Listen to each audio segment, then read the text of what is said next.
Hello Whisky fans, just in time for another dram. December the 22nd, there's not many left now. He's hoping for something good.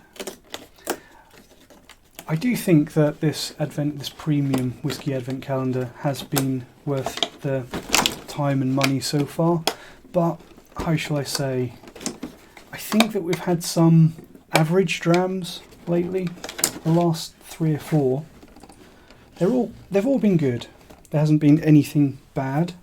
There's been a lot of drams that are overpriced when you look at how much they'd cost to buy a full bottle. That's definitely true. But I think the last 3 or 4 we've had some.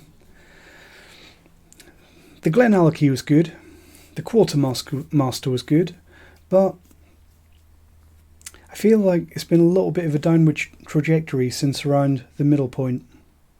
So hopefully we're going to finish on a high note with these last 3. Label away, break the seal. Smells decent. Clean glass, silly hat. Let's get some in the glass, see what we've got. I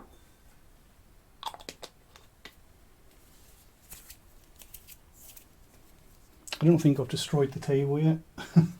Surprised that I haven't. Right, we're safe. What have we got? What have we got today? So, probably slightly darker than medium gold there. So, probably a good colour. Hints at possibly a little bit of age there.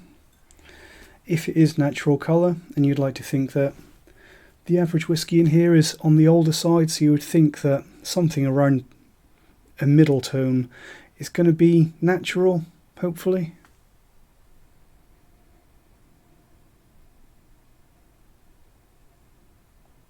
So that smells, it's promising, and I think it's off to a good start. It's lovely and light and juicy and fresh. Definitely a sweet and slightly sour, fresh, youthful juiciness. A little bit of creaminess in there. Quite a fruitiness, quite a tropical fruitiness, which to start with, I kind of immediately thought this might be a little bit young, but the more I nose it, I think it's just a little bit like the Kalila 18, obviously nowhere near as peated as that one, but the way that the Kalila 18 had that lovely peatiness that was retained alongside that youthful, fresh juiciness. So immediately I'm quite happy because they're all things that I really like in a whisky, but also there is signs of good age in this one, good maturity. I think that fruitiness, it immediately has something about Speyside about it, so I'm getting some really nice juicy apple notes as well as some creaminess, creamy maltiness, orchard fruits, working really well with the malt. Kind of reminds me of older Glenlivet. Creamy, fruity, orchard fruits, light smokiness, lovely maltiness. I'm going to say probably around 16 to 18 years old, perhaps.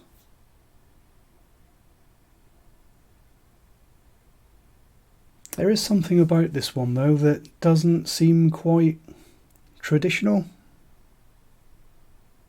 Definitely like that juicy fruitiness, though, on the nose. You can tell that this is a good whisky because I've just spent the last 5 minutes plus, just nosing this one.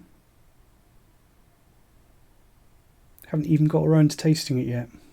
So it's probably about time we did that.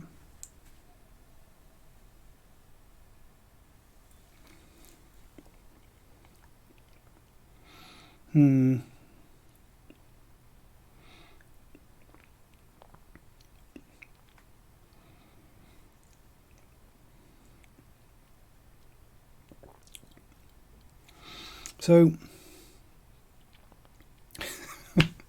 it's good.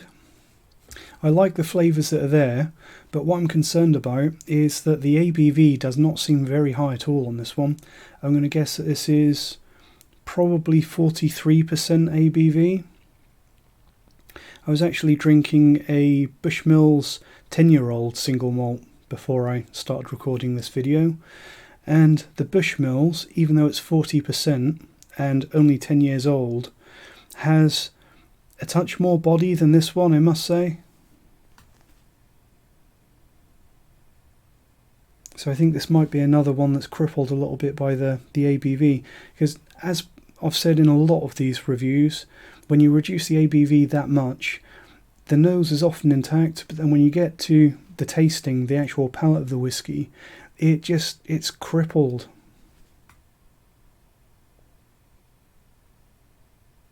Let's have another sip.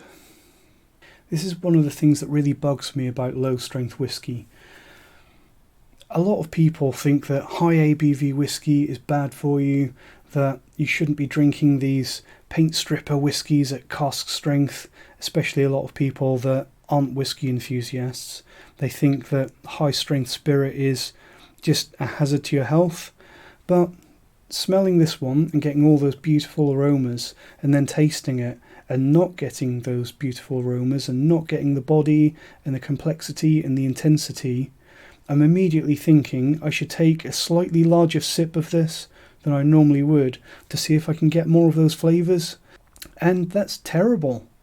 That because the flavours aren't in the glass, I'm taking more of a gulp than a sip just to try and release those flavours. I don't know if other people do this, but I imagine they probably do. And I imagine the fact that a lot of whiskey being 40% in pubs and clubs environments probably increases people's alcohol intake. It's just a theory, but I'm sure it probably must do.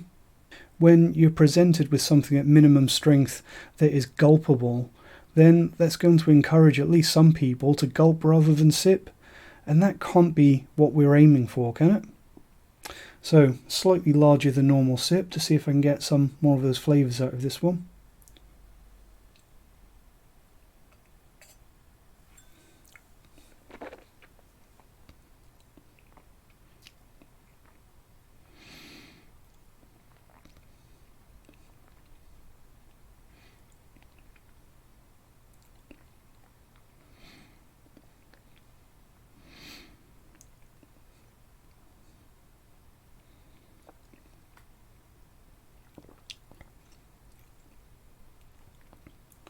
So, from that slightly larger sip, I did get more flavours than I did when I took the initial normal size, regulation size sip. And I think this might not even be 43%. I think I'm going to probably go with bare minimum 40% on this one. So, probably stick with my age estimation of probably 18 years old, 40%. And from that larger sip that I took, I got some more sort of chocolatey, dark fruits notes and quite some tannins. Like, not heavily bitter, but there's definitely some very tannic notes in there. And I'm tempted to say that there might be some port casks, port pipes got into this one, because those dark fruits and chocolatiness, especially that dry, chocolatey cocoa powder note on the late palate going into the finish, definitely puts port pipes in my mind.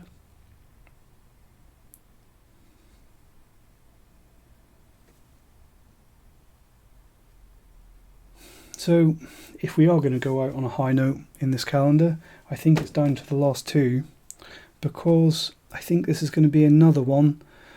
The fact that it seems to be 40% ABV, or at least definitely no more than 43, but it also seems reasonably old, makes me think that it's probably a more mass-marketed, sort of widely available from one of the large distilleries perhaps. So kind of a more special-ish whiskey, but definitely not anywhere near a craft presentation. The nose, I'm actually getting quite different notes on the nose to the palate on this one. Because that nose, and the more I nose it, you can tell it's not a craft presentation. You can tell that the nose is that little bit hampered, but not as much as the palate. But on the nose, it's much brighter, much fresher, much more lively, much sweeter. There's none of those tannins. If there is that chocolatey sort of dark fruits note on the nose of this one that I'm getting on the palate, then it's certainly to a much lesser degree. So quite a fresh nose, juicy. You can tell that there's some age there. But then when you drink it,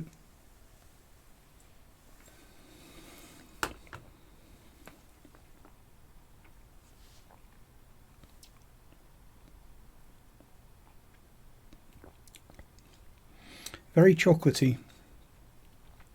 Chocolatey and dark, a little bit dry, like that dryness that you get from cocoa powder or proper dark chocolate. So chocolatiness without the sugary sweetness.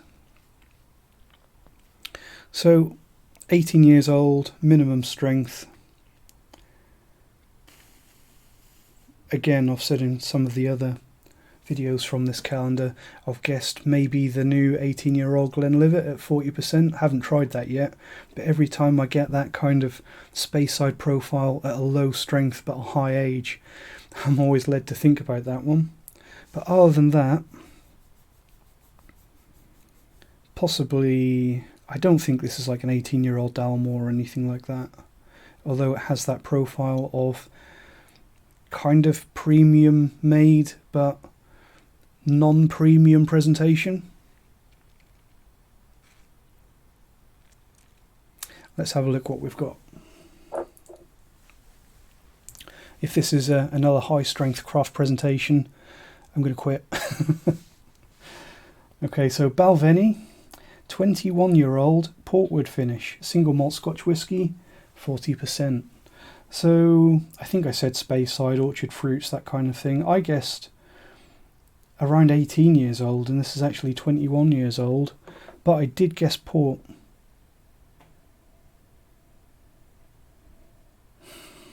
It's almost an empty glass now,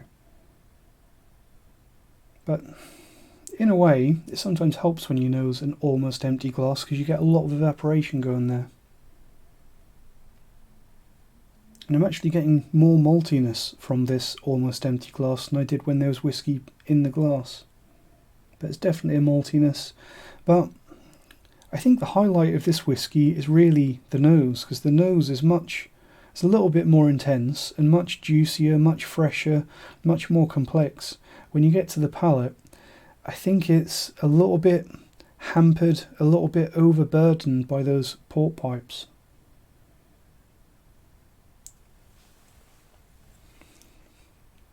I can't remember, I'd have to look into my tasting notes.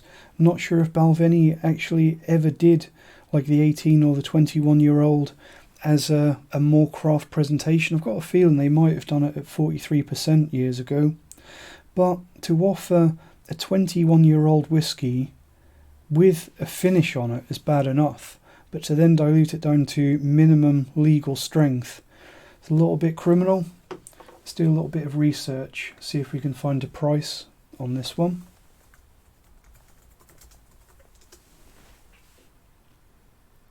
Balvenie 21-year-old portwood finish. Oh, £175 a bottle, and they water it down to minimum strength. This is an enjoyable whiskey, but that is borderline criminal. Charging £175 for a bottle of that is far too much. Especially, I would say you're much better off with even a bottle of the Balvenie Doublewood 12-year-old. Offers much better value than that at £175. Obviously that is 40% ABV as well, so you're not getting around the ABV problem. You're just not being ripped off to the sum of £175. Other than that, just scrolling through the other releases from Balvenie, you've got your 14-year-old peat week, or week of peat, 48%. So that's at a decent ABV, but obviously a very different style to the 12-year-old and the 21-year-old.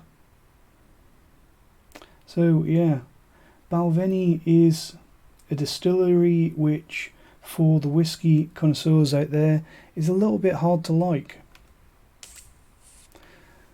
Let me know what you thought about this one. Does the ABV bother you as much as it does me on this one? Do you like it? Would you buy this? Look forward to hearing your thoughts. I will see you tomorrow. Cheers.